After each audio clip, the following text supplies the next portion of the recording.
The story of Prophet Ayyub alayhi salam. Family tree of Prophet Ayyub. Prophet Ayyub was a descendant of Prophet Ibrahim. Ayyub's mother was the daughter of Prophet Lut, and his wife was a direct descendant of Prophet Yusuf. Ayyub lived in Rome with his dear wife Rahma and 14 children. Ayyub was a prophet who was immensely blessed by Allah. He was strong and healthy, had large plots of land, abundant livestock, and a righteous and beautiful family. He was also a community leader who was highly respected and loved by his people. Despite his status and wealth, Ayyub was never arrogant. He was always humble. He readily helped the deprived and constantly thanked and glorified Allah for everything he was blessed with. One day, high up in the heavens, the angels began discussing about the best of humans who lived on earth. An angel amongst them said, "The best creature on earth today is Ayyub, a man of noble character, who displays great patience and always remembers his generous Lord. He is an excellent model for the worshippers of Allah.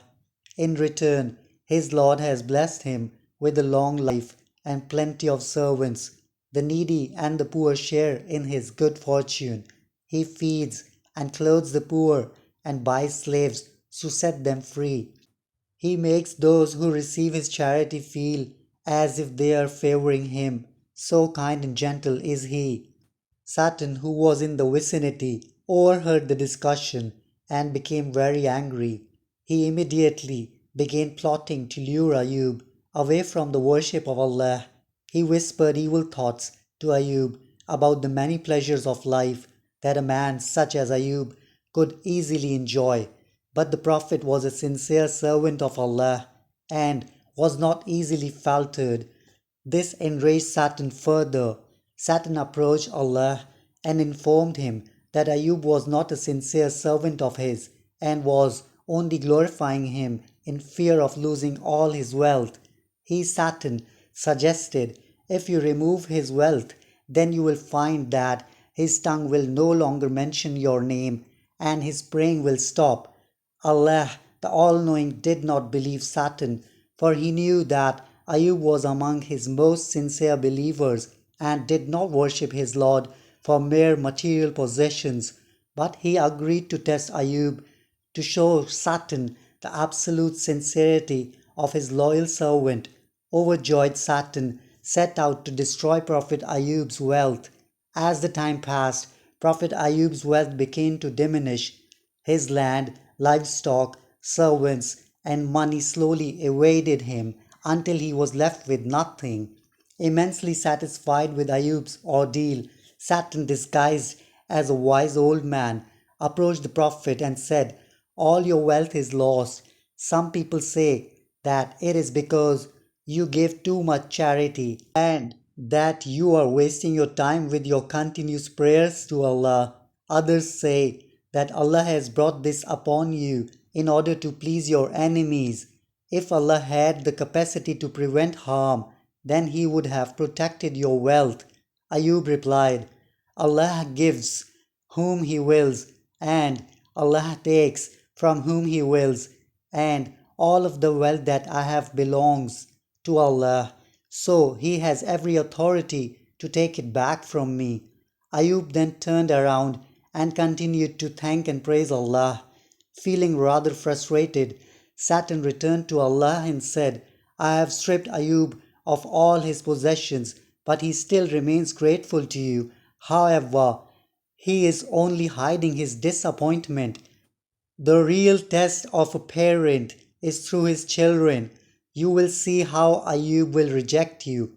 Allah still knew that Ayyub's faith and love for his Lord will not waver, but he agreed to test Ayyub further.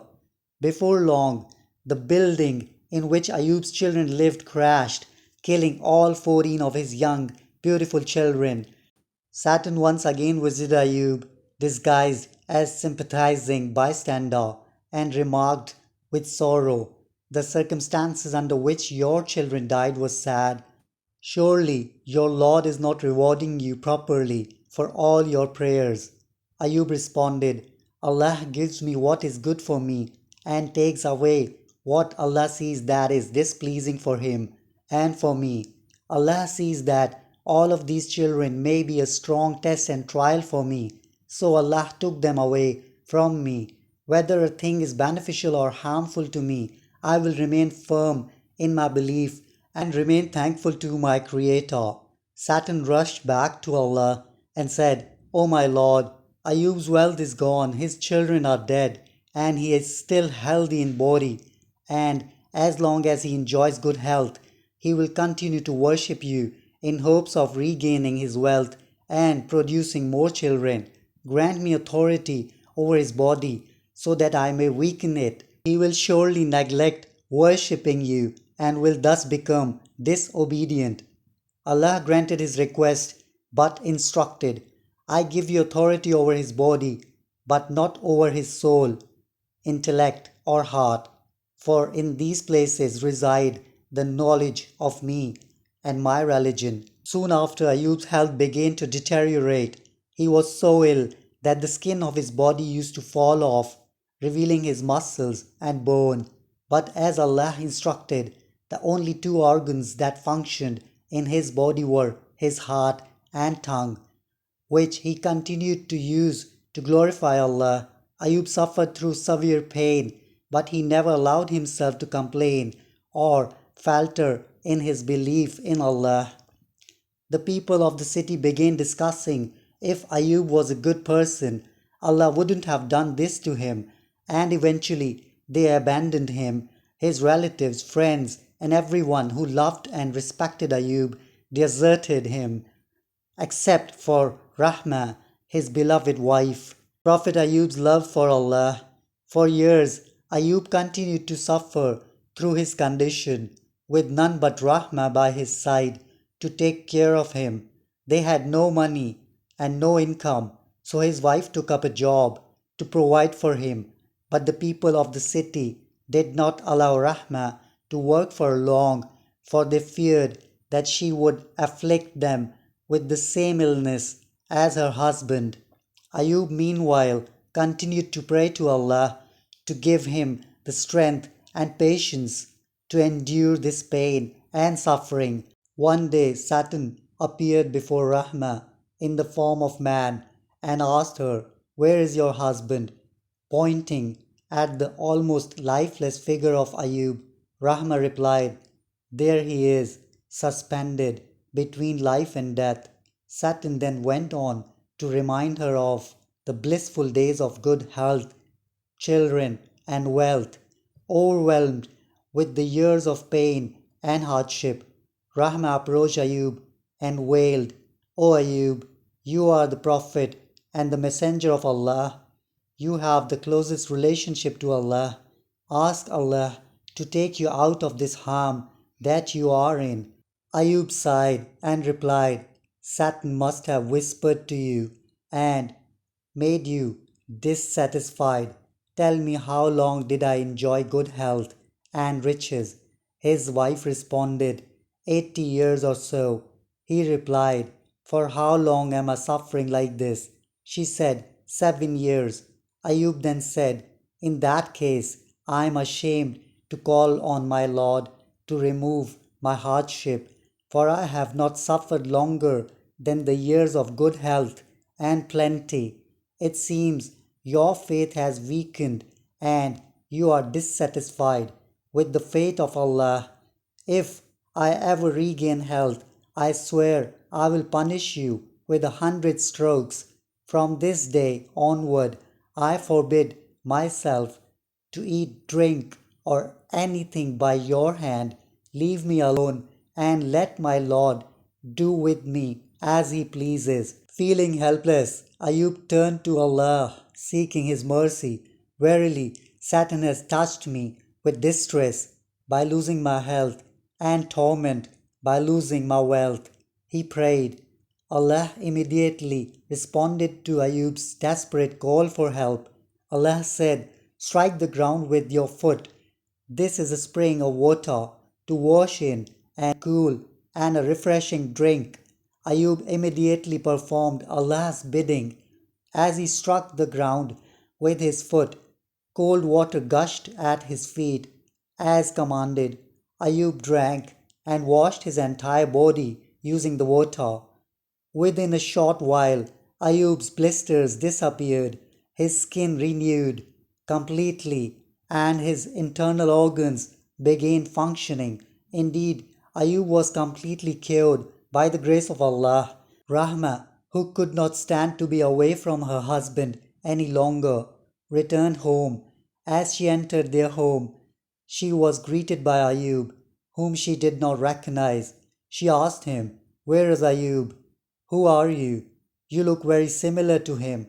He replied, smiling, "It's me." Overjoyed, she immediately embraced him and thanked Allah for his mercy. Ayyub remembered his promise to punish his wife with 100 strokes once he regained his health. He did not want to hurt his beloved wife, nor did he want to break his oath to Allah. So Allah, the Most Wise, instructed Ayyub, "Take in your hand a bundle of thin grass and strike therewith your wife, and break not your oath." Allah then restored Ayyub's wealth. Allah sent down a rain of locusts made of gold that fell all around Ayyub.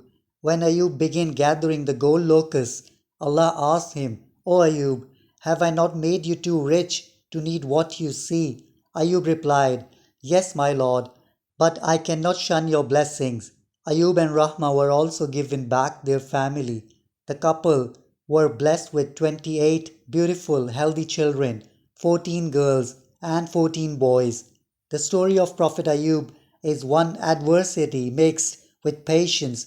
It is easy to be a faithful servant of Allah when everything is going well, but his faith never faltered during difficult times, which is what makes him a remarkable being.